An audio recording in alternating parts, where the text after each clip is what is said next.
Hello, I'm Brigantia Blackbird of Blackbird's Brew. Happy Tuesday. So this week in Modern Problems, Pagan Solutions, we will be discussing about counteracting feelings of loneliness. It's very sad that so many people feel isolated for one reason or another, so there is a clear and present need to figure out ways to properly address this. And I maintain, and I have heard other pagan content creators echo a similar sentiment, that social media has affected us in such a way that it's more likely we will become lonely using these things while simultaneously destroying our social skills than we are to find genuine connection. And the consequences of our modern era, they are what they are. We're just going to have to deal with the fallout at this point. But if we want to see a different situation in the future, it is up to us to create it. And I don't see any way around this apart from changing our minds and our behaviors about, a few things. The first idea that probably many people in my generation and, the generation subsequently would benefit from rejecting is the idea of the loner. No ties, no responsibilities, no consequences, no cares. This archetype has been romanticized to a pretty toxic degree. And how can anyone possibly hope to not be lonely and have meaningful relationships and a purpose in life if they nurture in their heads this false ideal that actively creates isolation by definition? The second idea that we do need to throw out the window is that being introverted or having poor social skills is an excuse or an insurmountable obstacle. Introversion is not a disability, and it does not make human connection impossible or undesirable. It just means that you're picky in your taste. There's nothing wrong with that, but it just doesn't mean that it doesn't give you license to shun human society as a whole. And as far as social skills go, that's something that's learned and improved with any age.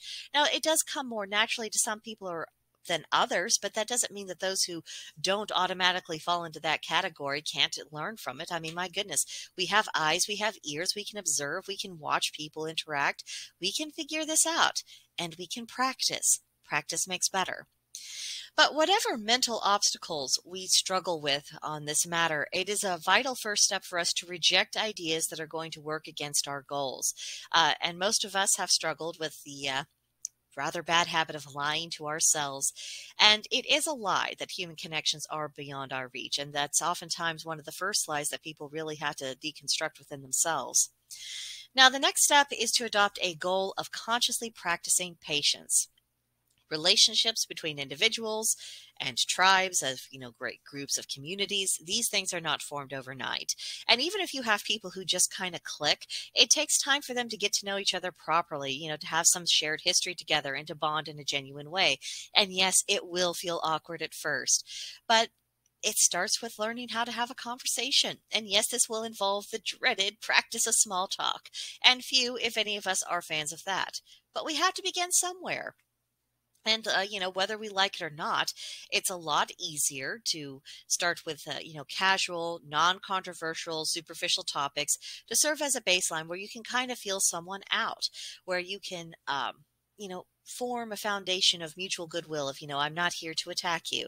We're talking about non-scary things, so you know that I'm not going to attack you.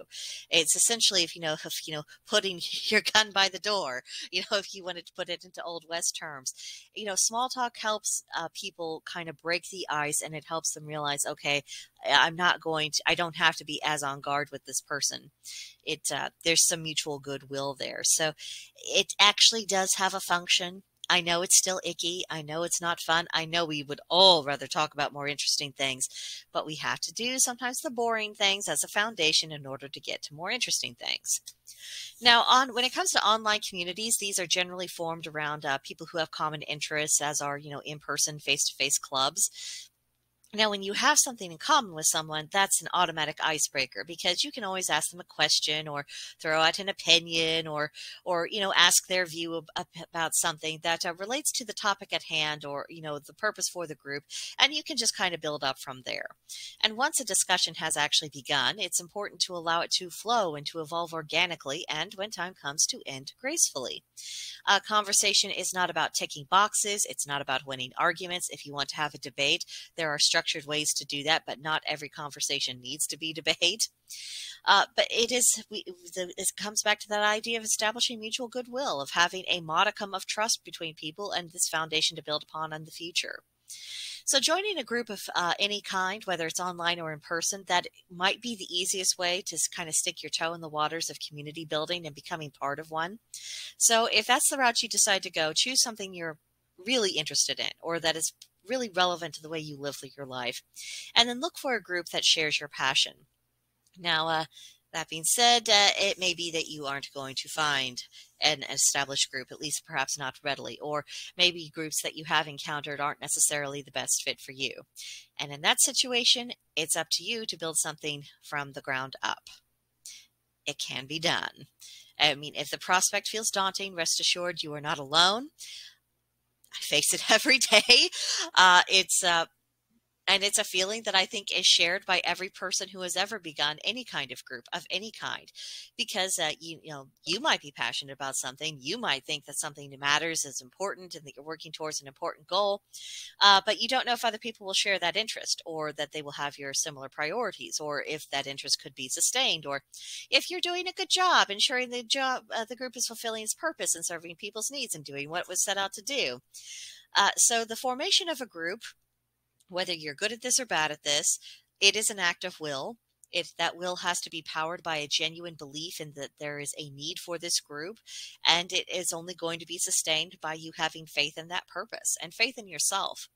It requires learning to become adaptable, improving your people skills, which is ongoing, and getting back up after every single failure. And there are going to be days when you fail, days when you fail miserably, but you have to get back up. You've got to keep your eye on that prize and realize, I am forming community for a reason. This is going to be worthwhile for a reason.